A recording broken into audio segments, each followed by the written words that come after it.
So on this particular problem, it says, what is the domain of the function represented by the graph? Well, remember that the domain, that represents all possible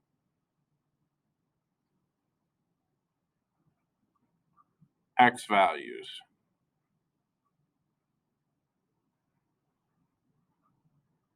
Okay?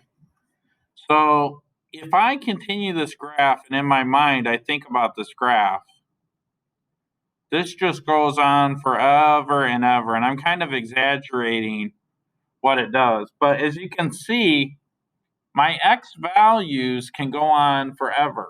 In other words, my x values can go from negative infinity to positive infinity. Okay? That's not a very good infinity symbol.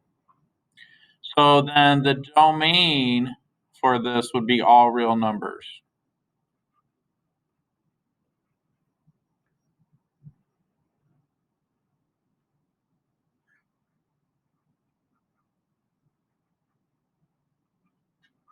And that's it.